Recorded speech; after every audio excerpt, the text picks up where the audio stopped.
அஸ்ஸலாமு அலைக்கும். உங்கள் மீது சாந்தியும் சமாதானமும் உண்டாகட்டும். இன்றைய காலை பொழுது உங்கள் அனைவருக்கும் இனிய பொழுதாக அமைய எல்லாம் வல்ல இறைவனை பிரார்த்தித்தவனாக இன்றைக்கும் கோயத்துடைய பல முக்கியமான செய்திகளை பற்றி தான் பார்க்க போகிறோம். வீடியோவை கடைசி வரைக்கும் பாருங்கள். தெரியாத நண்பர்களுக்கும் மறக்காமல் ஷேர் பண்ணுங்கள். வீடியோ பிடிச்சிருந்தா ஒரு லைக் பண்ணுங்கள், சப்ஸ்கிரைப் பண்ணுங்கள், தொடர்ந்தும் சப்போர்ட் பண்ணுங்கள்.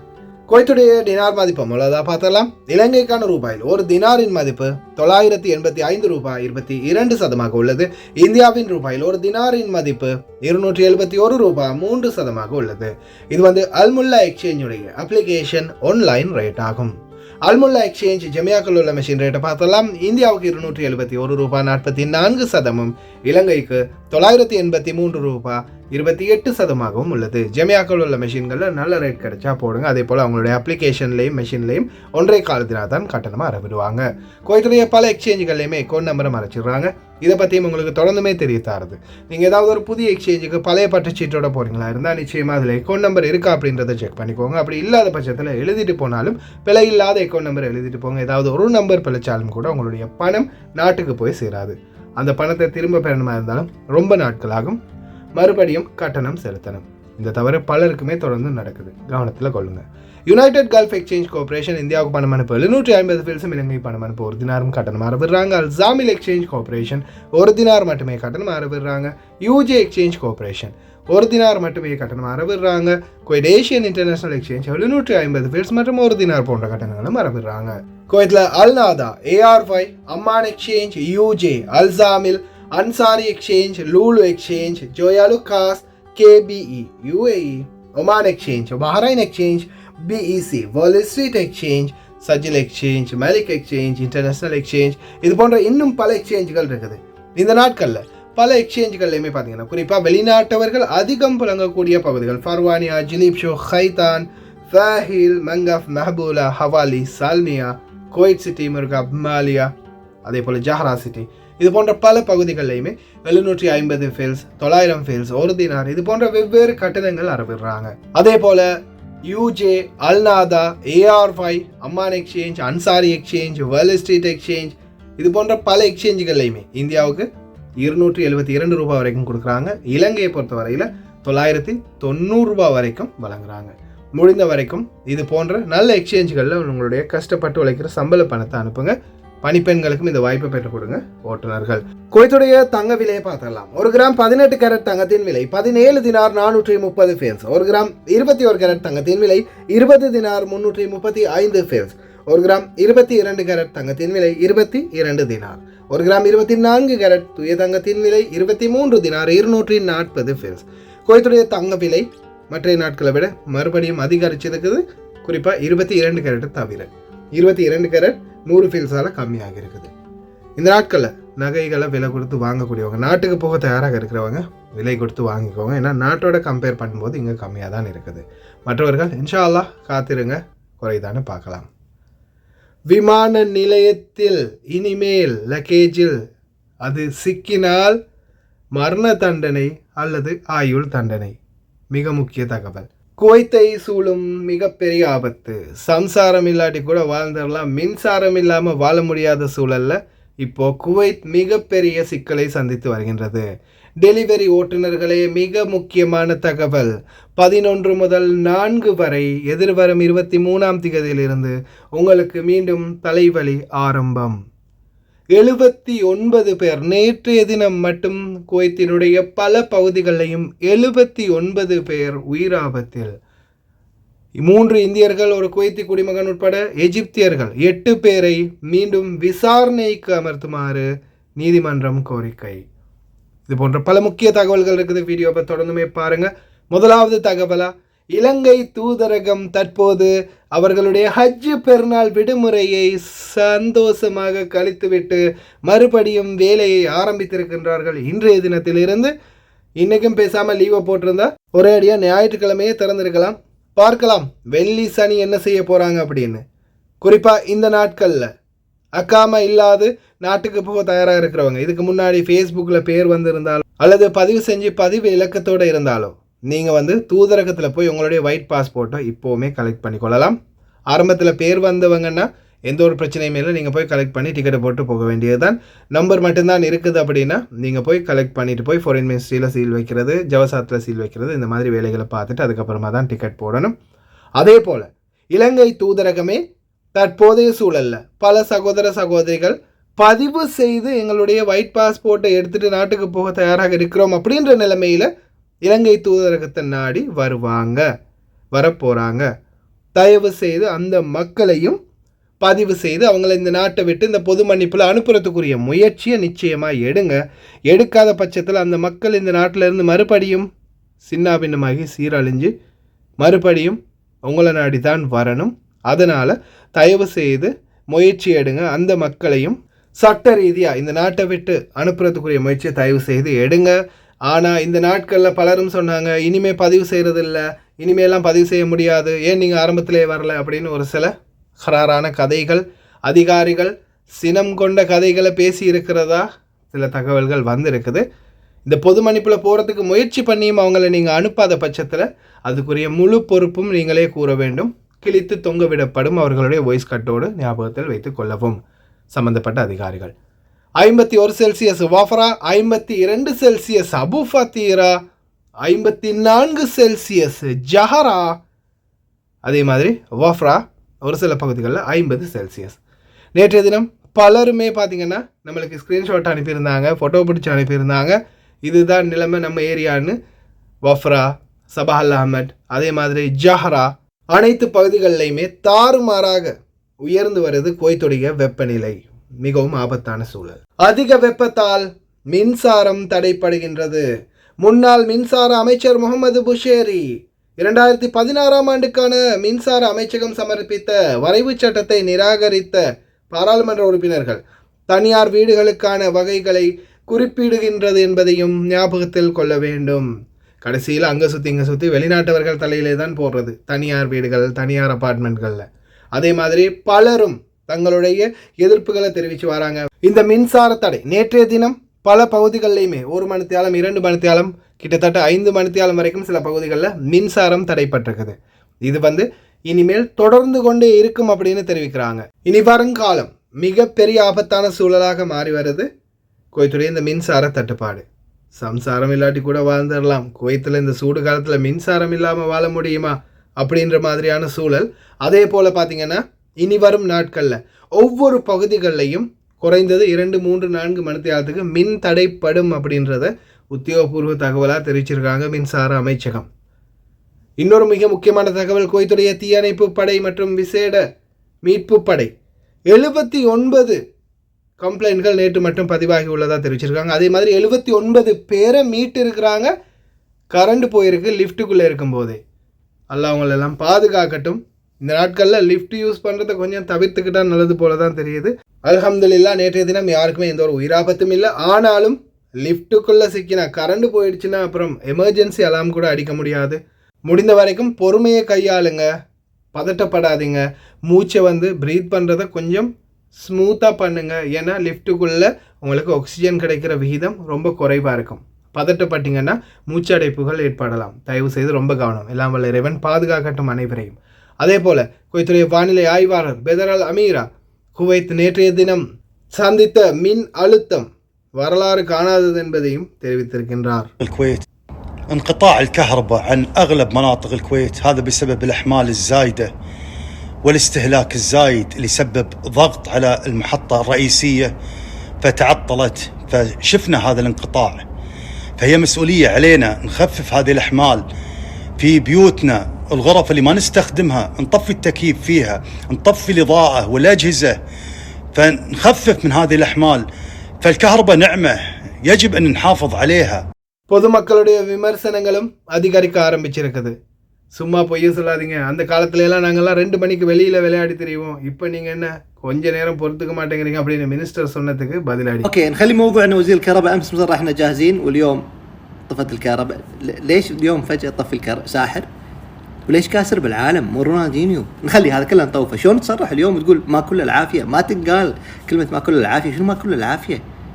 ما كل سمك غاصب شوكة، ما كل العافية يلا عاد يلا كل تمر لا تبي يصير ريال. لا لا لا، ناس قد تملطش 40 منطقة، ناس بأسانسيرات، ناس بأجهزة، ناس تعبانة، ناس كبار بالعمر، ياهال حريم، شنو ما كل العافية. واحد من ربع هو أهله كلهم متجمعين بسيارة، أمهم ناتشة الغداء بالدبة، لا شنو ما كل العافية، ما تنقال الكلمة ما كل العافية. يلا عاد عن الدلع، احنا قبل تكييف، ما في احتباس حراري قبل، ما كان في ديودرنت قبل، الحرارة فوق 50، ناس ما يصير تعيش الحين كذي بدون ما كل العافية. عاد يلا احنا قبل كنا نلعب بالسكة الظهر، لا كذاب، ما في أحد يلعب من بدت الكويت، ما حد يلعب بالسكة الظهر. பொதுமக்கள் தங்களுடைய ஆவேசங்களை அதிகமாக கொட்ட ஆரம்பிச்சிட்டாங்க. என்ன எதுவும் இல்லை பார்த்துக்கலாம் அப்படின்றீங்க. எத்தனை வயதானவர்கள் இருக்கிறாங்க, எத்தனை பிரச்சனைகள் இருக்குது, மின்சாரம் இல்லாட்டி இந்த நாட்டில் இயங்க முடியுமா, பல கேள்விகளை கேட்க ஆரம்பிச்சிருக்காங்க. அதே போல் நேற்று தினம் ஒரு வேதனைக்குரிய விடயம், சில பறவைகள் வளர்க்கும் இடங்களில் மின்சாரம் இல்லாததால், ஏசி இல்லாததால் பல பறவைகள் இறந்தது. إلى وزارة الكهرباء اليوم حرارة وانقطاع الكهرباء عنا، منو يعوضني اليوم؟ انقطاع الكهرباء واليوم الجو حار فوق 50، من يعوضني يا وزارة الكهرباء؟ من يعوضني؟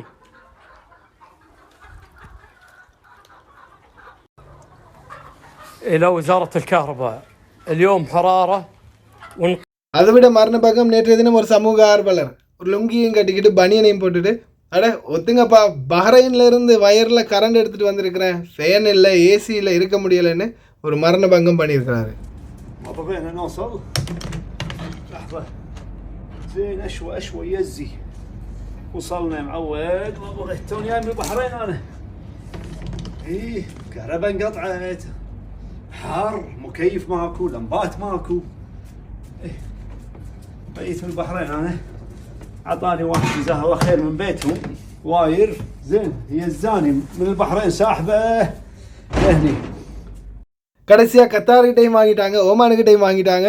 அங்கே போனால் அங்கே இல்லைன்னு விரட்டி விட்டாங்க. கடைசியாக பஹ்ரைனுக்கு போய் தான் ஒரு மாதிரியாக கொஞ்சம் மின்சாரத்தை வயரில் எடுத்துகிட்டு வந்திருக்கேன், விலங்குங்கப்பா, முதல்ல வயரை மாட்டுவோம், ரொம்ப சூடாக இருக்குது, புழுக்கமாக இருக்குது அப்படின்னு விமர்சனங்களை தெரிவிக்க ஆரம்பிச்சிட்டாங்க. எவ்வளவுதான் கோடி கோடியாக கட்டுக்கட்டாக பணம் இருந்தாலும் தூரநோக்கு பார்வை சரியாக இல்லைன்னா, திட்டமிடல் சரியாக இல்லைன்னா இதுதான் நிலை. பாருங்கள், இன்றைக்கி குவைத்தில் கரண்ட் தட்டுப்பாடுன்னா நம்ப முடியுதா? ஆனால் நம்ம இதான் ஆகணும். அதுதான் நேற்றைய தினம் அனுபவிச்சிருப்பீங்களே. யார் யார் எந்தெந்த பகுதிகளில் மறக்காமல் கமெண்டில் தெரிவிங்க. அதெல்லாம் விட பெரிய கொடுமை என்னென்னா, நேற்றைய தினம் டிராஃபிக் லைட்டுகள், டிராஃபிக் சிக்னல்கள் பல இடங்கள்லையும் வந்து ஜாம் ஆகிடுச்சு. ஏன்னா ஒர்க் பண்ணலை, கரண்ட் இல்லாதால். அதே மாதிரி நிறைய பேருக்கு நேற்றைய தினம் விதிமீறல்கள் எதுவுமே பதிவாகி இருக்காது. டிராஃபிக் சிக்னலில் எந்த ஒரு கேமராவுமே வேலை செய்யலை. குறிப்பாக ஒரு சில பகுதிகள், இந்த மின்சாரம் தடைப்பட்ட பகுதிகளில், குவைத் சிட்டி உட்பட சில பகுதிகளில் மின்சாரம் தடைப்பட்டதால் கேமராக்களும் வேலை செய்யலை, டிராஃபிக் சிக்னலுமே வேலை செய்யலை. மிகப்பெரிய ஒரு அசௌகரியமாக இருக்குது டிராஃபிக் பேட்ரோல் அதிகாரிகளுக்கு. அவங்க என்னடான்னா நடு ரோட்டில் நடு வெயிலில் நின்று வண்டிகளை கிளியர் பண்ண ஆரம்பிச்சிட்டாங்க. மஷ்கூரின் மத்கசர் மொரோ. الله يعطيه العافيه الشرطي ما مقصر بيض الله وجهه، هذا الشرطي الله يجزاه خير، ماده قاعد ينظم السير، والكهرباء طافيه الظاهره الاشاره عند منطقه الفيحاء طافيه الكهرباء. இன்னும் என்னென்ன துன்பத்தை அனுபவிக்க போகிறோமோ தெரியல. எல்லாம் வல்ல இறைவன் தான் பாதுகாக்கணும். கோயிட்ட 8 குற்றவாளிகளை தொடர்ந்தும் சிறையில் அடைக்க புதுப்பித்தல் நீதிபதி உத்தரவு. அல்மங்கஃப் தீ விபத்தில் 8 குற்றவாளிகள், ஒரு குவைத்தி குடிமகன், 3 இந்தியர்கள் மற்றும் 4 எகிப்தியர்கள். இது கொலை மற்றும் தவறான காயம் மற்றும் அலட்சியம் என்ற குற்றச்சாட்டில் இவர்களுக்கு எதிராக குற்றம் சாட்டப்பட்டுள்ளது. பில்டிங்கில் துப்புரவு தொழிலாளர், கிளீன் பண்ணுறவர்லேருந்து, ஹாரிஸ்லேருந்து பில்டிங் பொறுப்பானவர் வரைக்கும், மந்தூக் வரைக்கும் இந்த மாதிரி பிரச்சனை நடந்தால் அத்தனை பேரையும் தட்டி தூக்குவாங்க. ரொம்ப கவனமாக இருங்க இந்த பில்டிங்கள் பொறுப்பில் இருக்கிறவங்க. அட்ராஸக்க அவசரமான ஒரு செய்தியை கொண்டு வந்திருக்கிறாங்க. போதைப் பொருள் கட்டுப்பாட்டு பொது நிர்வாகம் விமான நிலையங்களில் பொருட்கள் அல்லது பைகளை பெறுவதற்கு எதிராக குற்றங்கள் குடிமக்கள் மற்றும் குடியிருப்பாளர்களை எச்சரிக்கின்றது போதைப் பொருள் குற்றத்தடுப்பு பிரிவு. சில நேரங்களில் கடத்தல்காரர்களால் பயன்படுத்தப்படும் தந்திரங்கள் மக்களின் நல்ல நம்பிக்கையை பயன்படுத்தி கொள்கின்றனர். சட்டம், பொறுப்புக்கூறல் மற்றும் மரண தண்டனை அல்லது ஆயுள் தண்டனைக்கு உங்களை நீங்களே உட்படுத்தி கொள்ளாதீர்கள். இந்த தண்டனை எதிர்வரும் காலங்களில் போதைப் பொருள் கடத்தல்காரர்களுக்கு விதிக்கப்படும். ஒன்று மரண தண்டனை, இல்லைன்னா ஆயுள் தண்டனை. போதைப் பொருள் இந்த நாட்டுக்குள்ளே கொண்டு வந்தால் ஒருவேளை உங்களுடைய நம்பிக்கைக்குரியவரே உங்களை ஏமாற்றக்கூடிய வாய்ப்பு இருக்குது. இந்த மாதிரி எத்தனை பேருக்கு நடந்திருக்குது. யார் எந்த ஒரு பொருள் கொடுத்தாலும் அது உங்களுக்கு நம்பிக்கையானவராக இருந்தாலும் ஃபுல்லாக செக் பண்ணுங்கள். ஒரு ஷர்ட்டு கொடுத்தா கூட அந்த ஷர்ட்டுடைய காலர்லேருந்து அதோடைய லைனிங் தையல் வரைக்கும் ஃபுல்லாகவே செக் பண்ணி பார்த்து கொண்டு வாங்க. எந்த ஒரு பொருளாக இருந்தாலும் அது இந்த நாட்டுக்கு சட்டத்துக்கு உட்பட்டதாக இருந்தால் மட்டும் தயவு செய்து கொண்டு வாங்க. ஏதாவது ஒரு போதைப் பொருளில் நீங்கள் இதுக்கு பிறகு விமான நிலையத்தில் வைத்து பிடிபட்டீங்கன்னா நிச்சயமாக அது விமான நிலையம் மட்டும் இல்லை, எங்கேயுமே போதைப் பொருளில் இனிமேல் பிடிபட்டால் மரண தண்டனை அல்லது ஆயுள் தண்டனை நிச்சயம் என்பதை மறந்து விடாதீர்கள். ஒரு செகண்ட் சிந்திச்சு பாருங்க, உங்களுடைய குடும்பத்துடைய நிலை என்ன. நீங்கள் ஒன்று மரண தண்டனை இல்லைன்னா ஆயுள் தண்டனையாக போயிட்டீங்கன்னா நாளைக்கு உங்கள் மனைவியுடைய நிலை என்ன, உங்களுடைய குழந்தைகளுடைய நிலை என்னன்றதை யோசித்து பாருங்கள். அந்த குடும்பம் சீரழியும் போது அதுக்குரிய முழு பொறுப்பும் நீங்கள் தான், ஞாபகத்தில் வச்சுக்கோங்க. டெலிவரி பைக் ஓட்டுநர்களே, தலைவலி ஆரம்பம். என்னதான் பிரச்சனைன்னு தெரியலை, ஆனாலும் இது ஒரு பக்கம் உங்களுக்கு நல்லது தான். என்னென்னு பார்த்துடலாமா? டெலிவரி மோட்டார் சைக்கிள்கள் காலை 11 மணி முதல் மாலை 4 மணி வரை இயக்க தடை விதிக்கப்பட்டுள்ளது. போக்குவரத்து பொது நிர்வாகம். டெலிவரி நிறுவனங்களில் அனைத்து நுகர்வோர் டெலிவரி மோட்டார் சைக்கிள்களும் எதிர்வரும் ஞாயிற்றுக்கிழமை ஜூன் 23 முதல் ஆகஸ்ட் இறுதி வரை அனைத்து பகுதிகளிலும் உள்ள அனைத்து சாலைகளிலும் இயங்குவது கண்டிப்பாக தடை செய்யப்பட்டுள்ளது. இணங்காத அனைவருக்கும் அனுமதி நிபந்தனைகளில் மீறல்கள் பதிவு செய்யப்படும் மற்றும் வெளிநாட்டவர்கள் நாடு கடத்தப்படுவார்கள். வியாபார தலங்களுக்கு எதிராக சட்ட நடவடிக்கைகள் எடுக்கப்படும். டார்கெட் இருந்தால் தான் சம்பளம் அப்படின்ற மாதிரி இப்போதைக்கு வரைக்கும் இந்த டெலிவரி ஓட்டுநர்களை தொல்லை பண்ணிட்டு இருக்கிறாங்க முதலாளிகள். இதன் அடிப்படையில் பார்க்கும்போது இவங்களுக்கு மிகப்பெரிய ஒரு அசௌகரியமாக முடியுது இந்த 11 மணிலேருந்து 4 மணி வரைக்கும் வேலை செய்யாமல் போகிறது. ஆனால் வெயிலோடைய தாக்கத்தை பார்க்கும்போது எல்லாம் பாதுகாக்க, ஏன்னா எத்தனையோ பேர் நம்ம இன்றைக்கு வரைக்கும் ரோட்டில் நாங்கள் டிரைவராக இருக்கிறதால டெய்லி பார்க்குறோம், எங்கேயாவது ஒரு இடத்துல ஒரு மூலையில் ஒரு பைக் மட்டும் அனாதையாக நிற்குது. எல்லாம் பாதுகாக்கட்டும் இந்த டெலிவரி ஓட்டுநர்களையும். அதே போல் இவர்களுக்கு அந்த டெலிவரி டார்கெட் பிரச்சனை இருக்கிறதால, சிலருக்கு வந்து இந்த டார்கெட் கொடுத்தா தான் சம்பளம் அப்படின்ற நிலைமை இருக்கிறதால மிகவும் பெரிய ஒரு அசௌகரியமான சூழலாக இருக்குது. அதே மாதிரி மற்ற தொழிற்தலங்கள்லையும் இந்த பிரச்சனை சம்பந்தமான பேச்சுவார்த்தைகள் நடக்குது. குறிப்பாக அந்த லஞ்ச் டைம் பிரேக் 11 மணி 12 மணி 1 மணின்றது ரொம்ப வெயிலான காலம் என்றதால்.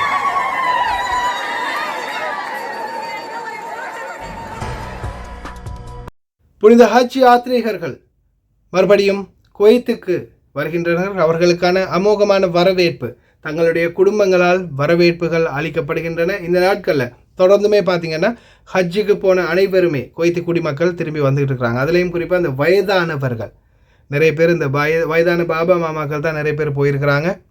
கொஞ்ச நாளைக்கு இந்த பாபா மாமாவோட சிலருக்கு வந்து தொல்லை இல்லாமல் இருந்திருக்கும், சிலருக்கு வந்து அவங்க இல்லாதது தான் பெரிய தொல்லையாகவே இருந்திருக்கும். இந்த மாதிரி பல சிக்கல்கள் தொழிலாளர்கள் சந்திச்சிருப்பாங்க. ஓகே, இப்போ நீங்கள் எதிர்பார்த்த அனைத்து பாபா மாமாக்களும் மறுபடியும் வராங்க.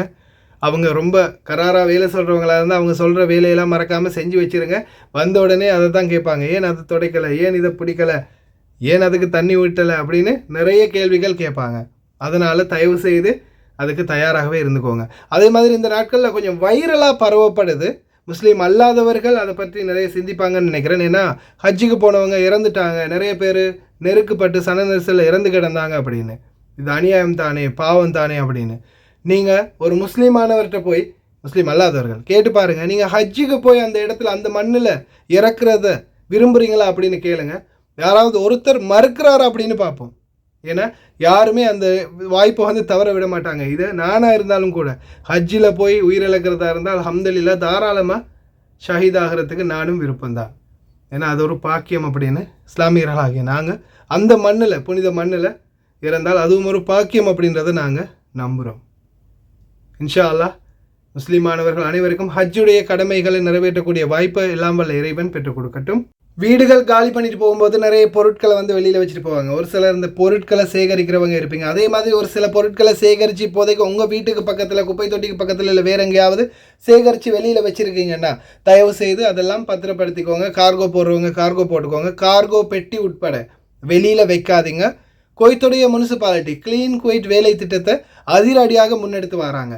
எந்த பகுதிகள்லையுமே ஒரு அரை மணி நேரம் 1 மணி நேரத்துக்கு மேலே குப்பைகளை வைக்கக்கூடாது அப்படின்ற உத்தரவு இட்டிருக்கிறாங்க சுத்திகரிப்பு தொழிலாளர்களுக்கு. அதனால் அனைத்து பகுதிகளும் அதிரடியாக சுத்திகரிக்கப்படுகின்றது. நீங்களே பாருங்கள்.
ஓகே ஃப்ரெண்ட்ஸ், தயவு செய்து ரொம்ப கவனமாக இருங்க. எந்த ஒரு பொருளையும் வெளியில் வைக்காதீங்க. வெளியில் வச்சுட்டு போயிட்டு மறுபடியும் வந்து பார்த்தீங்கன்னா இருக்காது. ஏன்னா அவசரமாக கிளியர் பண்ணுறாங்க. அதே போல் சில விடயங்களை பற்றி தெரிவிச்சிருக்கிறோம். இனிமேலாவது கவனமாக இருங்க. போதைப் பொருள் பாவித்தால் மரண தண்டனை அல்லது ஆயுள் தண்டனை ஞாபகத்தில் வச்சுக்கோங்க. அதே போல் அக்காமா இல்லாதவர்கள் தயவு செய்து தூதரகத்தில் போய் பதிவு செய்ய முடிஞ்சால் நீங்கள் இன்றைக்கும் சரி பதிவு செஞ்சு ஒயிட் பாஸ்போர்ட் எடுத்து நாட்டுக்கு போக முயற்சி செய்யுங்க. அதே போல் மின்சார பிரச்சனை தான் எதிர்வரும் காலங்களில் மிகப்பெரிய ஒரு பாரிய அழுத்தம். வெளிநாட்டவர்களாக இருந்தாலும் சரி, குவைத்திகளாக இருந்தாலும் சரி, தயவு செய்து ரொம்ப கவனமாக இருங்க. இந்த கிரிபி ரூம்களில் இருக்கிற தொழிலாளர்கள் நினைச்சாதான் ரொம்ப கவலையாக இருக்குது. இந்த தகர கொட்டாய்களில் ரூம் அடித்து கொடுத்துருக்குறாங்க. அந்த தொழிலாளர்களுடைய நிலை என்ன? மின்சாரம் இல்லாமல் போனால் அல்லாஹ் தான் பாதுகாக்கணும். இன்ஷா அல்லாஹ் பார்க்கலாம். இதுக்குரிய தீர்வுகள் விரைவில் கிடைக்குதா அப்படின்னு துவா செஞ்சுக்கோங்க எல்லாருமே. கடைசி வரைக்கும் பார்த்த எல்லாருக்குமே ரொம்ப நன்றி. தெரியாத நண்பர்களுக்கும் மறக்காமல் ஷேர் பண்ணுங்கள். வீடியோ பிடிச்சிருந்தா ஒரு லைக் பண்ணுங்கள், சப்ஸ்கிரைப் பண்ணுங்கள். இன்னொரு நல்ல வீடியோவில் சந்திக்கலாம்.